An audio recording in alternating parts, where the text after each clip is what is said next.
This is the Bahamas Tonight, the Northern Edition. Good evening, all. I'm Shashina Roll. As always, it is so great to have you with us. Topping the news, as the government brings relief to those in need, 2 government agencies will play a leading role in hurricane recovery efforts here on Grand Bahama. Italia Hall reports. In the aftermath of Hurricane Matthew, the National Emergency Agency led the way in the distribution of relief items throughout the island. The Minister for Grand Bahama, Dr. Michael Darville, says he, along with the government's Hurricane Relief Coordinator, the Honorable Shane Gibson, are now finalizing the social as well as the technical assessment of areas affected by the storm. These 2 studies are the guidelines that are necessary to give the necessary vouchers for either building materials or a combination of building materials as well as labor. There's a criteria to determine who get what. For those individuals with an income of $350 or less, they are entitled to building materials as well as labor. For those with an income of $750 or less, are entitled to materials. As we speak in my office now, we have our meetings going on with the accounting firm KPMG, who would be the ones responsible for the distribution or processing the necessary vouchers.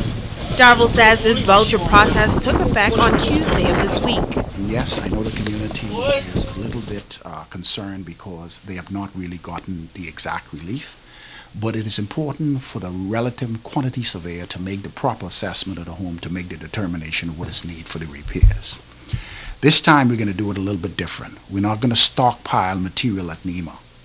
What we're going to do is these vouchers, we will be able to use them at the various bonded warehouses on the island like Kelly's, Gold Rock, and the list goes on and on, where the person affected can actually take their voucher there and get the necessary supplies that has been outlined in the technical assessment.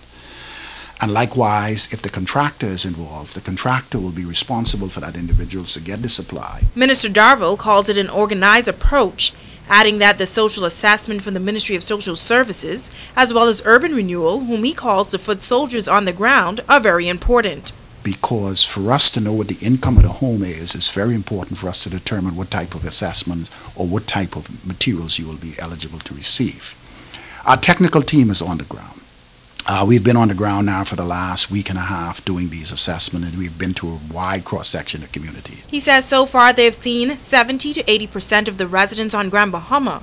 And as for those persons who haven't been seen as yet, what I'm advising the community is that if you've not been seen, please reach out to Social Service and Urban Renewal, because there's a strong possibility that they have not gotten to your specific community.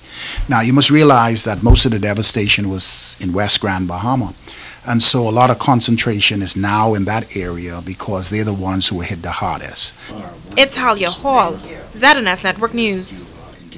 Consumers on Grand Bahama can expect to pay a bit more for electricity now that power has been restored. The restoration cost has been pegged in the millions, and power officials say this bill will have to be passed on to the public. After working tirelessly for weeks to restore Grand Bahama's power, the Grand Bahama Power Company estimates that the restoration cost is in the millions. Within weeks, the entire island of Grand Bahama was fully restored as help came from GBPC's sister companies. While many were pleased to have their power back on, the question now is who will foot the bill? President and CEO Sarah McDonald explains that while they are still calculating the exact total, the cost will be passed on to consumers. Utilities have 2 options on how they recover storm costs. They can either start building up funds in advance of a storm, in anticipation of a storm and the cost, or they can pay for it afterwards. The Bahamas is in the hurricane zone, and the power company is unable to get insurance on its transmission and distribution. McDonald says they have reached an agreement with the company's regulator, the Grand Bahama Port Authority, in the last rate filing to start building up a relief fund, which she says would kick in during times like this. However, that was scheduled to begin in January. In the regulatory framework, we have a process where we go. We have to demonstrate prudent costs, that we've spent the money and where we spent it. And we work with the regulator to develop a plan to recover the money over a number of years. And so the work we've done with our rate filing, which caused a reduction in everyone's bills in January, the fuel hedging that we've put in place that will see the fuel charge sort of decline over the next number of years, we anticipate we'll be able to mitigate any kind of, big rate shock. She notes that it could take up to 5 years or longer, but explains that recovering this type of cost from consumers is standard practice. I understand that customers may not understand that, but it's part of passing on, just like you would in any business. If the cost in a food store, if your costs go up to bring food over, you increase the cost of the product that you sell. Or if your insurance costs go up, if you're a car rental agency, you end up passing those costs on to customers. And while many consumers are still reeling from one of the worst storms to hit the island, coupled with a rising unemployment rate among other challenges, the question is, how much of an increase can consumers expect to see? With the fuel hedging that we've put in place and the cost management we've put in place, we anticipate being able to manage it so it's something that customers can handle.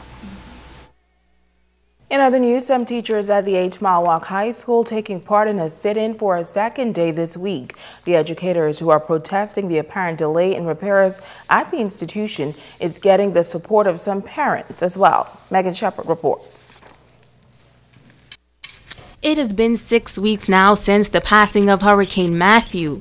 The Category 4 hurricane left no one untouched, including schools across the island. Many of the schools were badly damaged, one of them being the 8 Mile Walk High School, which to date has yet to be repaired. Principal Ivan Butler says that on Monday morning, teachers of that high school took industrial action, choosing not to enter the classrooms to teach. And Wednesday morning, that action continued. As far as the ministry's point of view, I am told that the process is in motion and the contractor will begin work any day now because he's expected to receive some funds to begin the repairs. And so it is a wait and see attitude. As for the students, Butler says that he is pleased with the turnout. The students gathered in the gymnasium for a briefing before being ushered to their classrooms. We will do our best to try and run school as much as possible. If we are unable to run school, then we will call parents and have them pick up their children. But I can say that many of our teachers have called in sick today, but we still have some dedicated and committed teachers who reported for duty today. So we are grateful and thankful for those teachers that reported for duty. Butler adds that he has been in contact with the ministry officials who assured him that work will begin any day now. In the meantime, teachers have stepped up. In our technical department, we have a former building inspector and we have again a civil engineer, and they have been very instrumental in helping us with the repairs that has been done to the school thus far. And so we consider it a blessing that we have them on staff, and we have exhausted their expertise.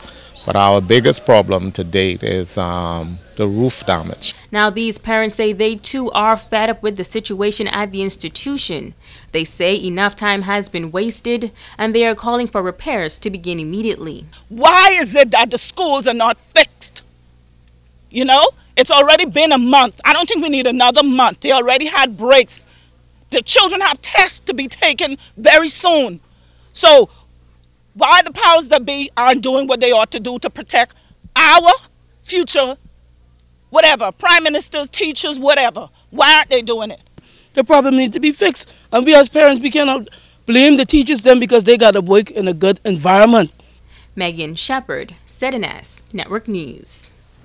Now, the area vice president of the Bahamas Union of Teachers, Quentin LaRota, addressing the controversial situation at the 8 Mile Walk High School. He says that on Monday evening, he was assured that workmen would be at the school to begin repairs, and he passed this information on to teachers. He says by Tuesday morning, teachers were ready to return to the classroom, but due to a lack of communication, the already agitated situation went further downhill. From what I understand, only came and asked them to go to class.